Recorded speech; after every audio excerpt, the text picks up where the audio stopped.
Hello. There's a lot of you. So we're excited to be here. It's an honor. Thank you, James. This is a passionate thing that Dr. Burke and I have shared for a few years together. And this is just a journey that keeps on going. And I don't want to get off this train anytime soon. So, a little bit fuzzy. I'm going to read this slide because this talks about what functional medicine is. It's a sort of a definition, and then we want to talk about what that really means. So, functional medicine, as the new paradigm tonight, it asks the how and the why of illness, why it occurs, and it looks at how do we actually look upstream at root causes to figure out what we can do to reverse what happens. Imagine if you as a paying client came into your doctor's office and instead of them taking that list of symptoms and naming, blaming, and taming each of those individual diagnoses like whack-a-mole, you actually had a practitioner look at it from this perspective. How come you have this list of things? You weren't born this way necessarily. What did you do to acquire all this baggage along the way? And then go upstream to try to figure out the root cause. What a novel concept. Those of you in business laugh at this because you've been operating under that paradigm for years. Why wouldn't you look at root cause analysis? It only makes sense. We in medicine are a little bit slow to the game. And now we're here. And that's what functional medicine is an operating system that makes sense. It's not alternative. It's not complementary necessarily. It's good medicine. So we are unapologetically here saying this is what we get to do all day long. This is the exposome man, and he's got inflammation, and he's exposed. So he's got things on the left side there that are what we're all bathed in every day. He's got stress from work and home. He's got pollution. He's got problems with eating additives and dyes and artificial flavorings and colors. And he's got problems with medication. He might even have some mold exposure from last winter's leaky roof. The problem is that it drives all of these things on the right that we call internal factors, and our physiology gets all messed up, and it causes disease. We in this country have focused on the disease part, and we've really not done as good a job at finding out these left side drivers, the things that are exposing us, leading to inflammation, which is that natural consequence. Now, there's not a specialty called inflammology. There's not an inflammologist. Yeah, we are. I think we are. Yeah.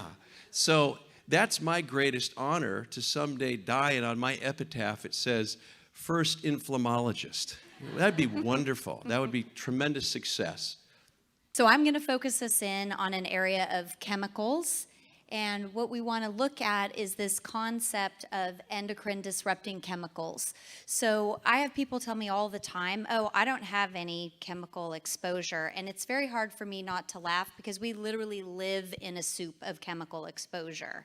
So if you're a woman in this room, you put on about 120 chemicals a day between your shampoo and your conditioner and your face wash and hairspray, and I don't need to continue on my list.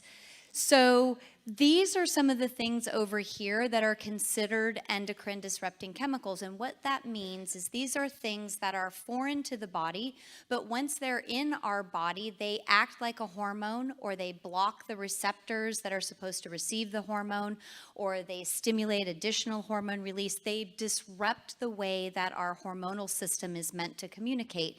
And they are not rare things that you get from an industrial spill. They're things that we encounter every day, things like BPA in our plastics and in the cash register receipts that we receive almost every day, and flame retardants that are on our children's pajamas and in all of our furniture. And when that foam in your furniture gradually breaks down over time, that becomes part of the house dust that we're breathing when we're cleaning.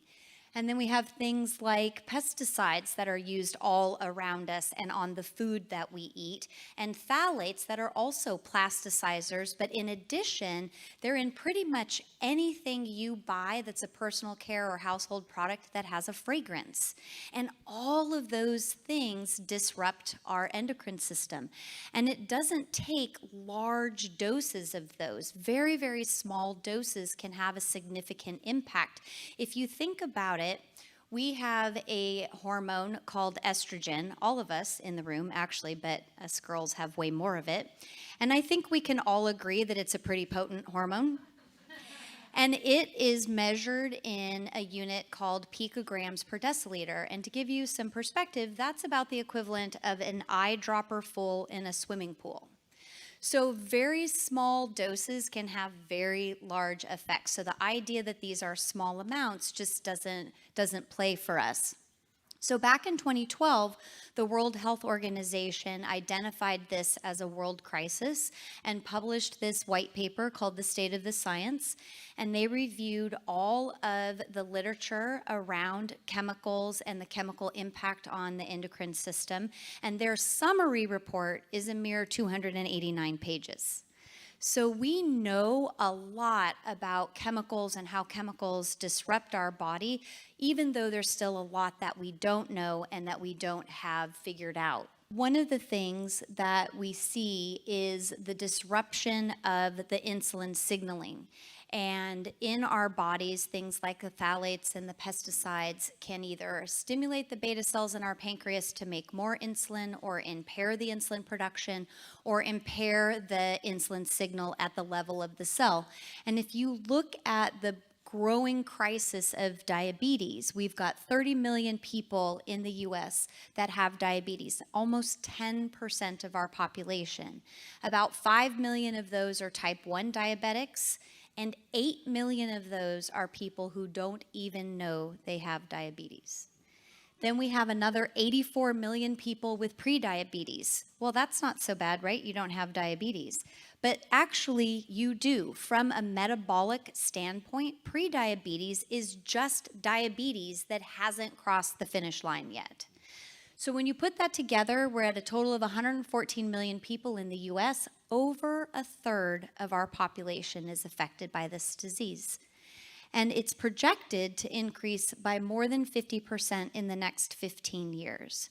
So that is an explosion of chronic disease that will cripple our healthcare system. And in conventional medicine, we look at the diagnosis of chronic disease as usually a one-way street. Once you get the diagnosis, then you carry on, and this is the burden that you bear. But in functional medicine, we know that we can actually reverse these chronic diseases. And I'll give you an example. We have an 86-year-old patient that joined our diabetes reversal program a couple of months ago, and he was on 100 units a day of insulin. And if you don't know about insulin dosing, that is a lot. So in the last 8 weeks, just 8 weeks, he's been able to get off of all of the insulin, off of all of his diabetic medications, and his blood sugars are nearly normal, all of them below 120. It's unheard of in conventional medicine, but it's a common occurrence for us. And the other thing that we can see with the disruption in the endocrine system is the obesogens and the effect on the gender hormones. And when we look at, this is an example of an estrogen metabolism assessment. This is a test that we can do, and we use it commonly because we want to know more than just what is the actual estrogen level. We want to know what's happening to that hormone in your body and how is it being broken down. In the 3 pathways that we have for estrogen metabolism, pathway number 1 in green is the healthy pathway. That's the one that we want our bodies to use. Pathway number 2 is actually accelerated by pesticides and by things called PAHs, which stands for polyaromatic hydrocarbons. I had to throw that in because I have a chemistry degree. So when that pathway is accelerated, it creates a byproduct that damages DNA and can cause cancer, like breast cancer. So it's really important for us to understand not just what the hormone level is, but what's happening in the body. And estrogen isn't the only hormone that's affected. That is right. The guys don't get a free ride here at all. The guys have something called testosterone. And so do the ladies, just not as much. That's right. The beautiful thing about testosterone is that what we're learning, there's all these guys that have this problem, whether they know it or not. Sometimes it's the grouchy curmudgeons, and their wives are looking at them like, you are not the guy I married, and they're wondering what's going on. Well, a lot of times it's low T. In fact, by the time they hit 40, 45 years of age, 38, 40% of guys have low T.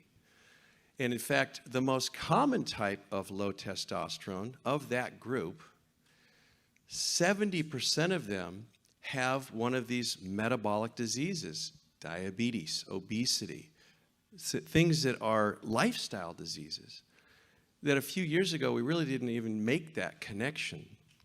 So these connections now in functional medicine, where you pull on the web over here and what do you know, it moves over here too, are breaking down the silos between endocrinology, gastroenterology, immunology, rheumatology. All these ologies are becoming inflammology, because at the end, I think you'll see what we do is make this connection between endocrine disruption, all these crazy exposures, and disease states that occur in our bodies. And we give all these fancy insurance codes to them that label them officially diseases.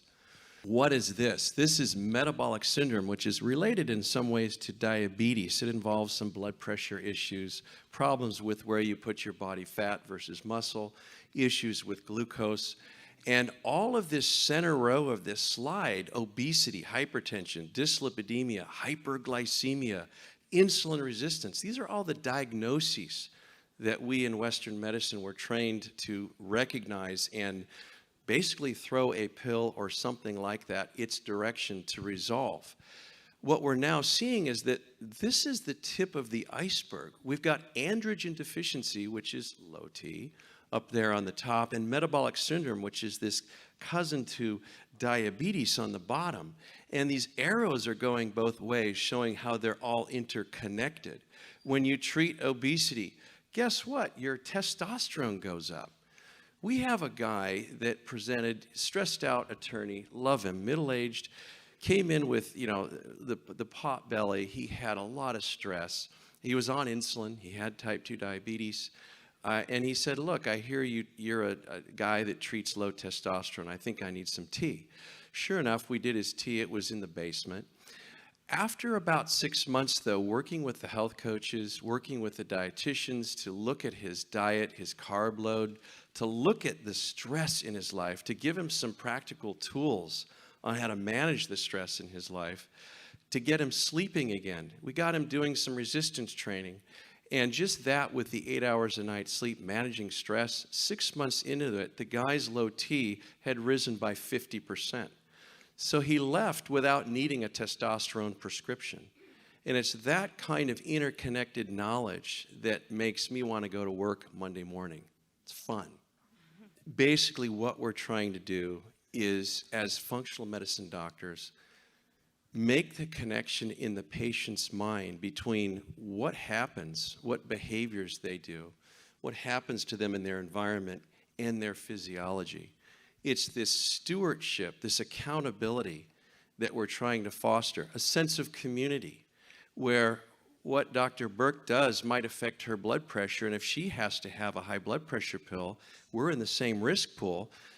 Being friends, she might think twice about not exercising or something like that.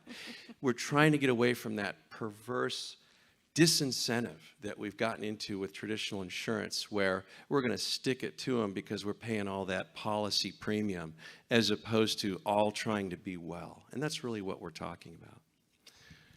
So I think then if we look at that perspective and we look at the new vision of healthcare as something that's focused on chronic disease prevention and chronic disease reversal, then what we need are people that are experts in the exposome and all of the various inputs of the exposome, and experts in inflammology and inflammation and all of the various expressions of inflammation. And we also need to be able to successfully implement lifestyle medicine to create behavior change, and that's sometimes the hardest part. And in doing all of that, we have created a body, a team, an army, a burgeoning army of functional medicine providers that are trained in evidence-based functional medicine, and that group is growing by the hundreds, if not thousands, every year across the globe. And we have creating healthy bodies and creating healthy habits is what healthcare should be all about. Thanks. All right.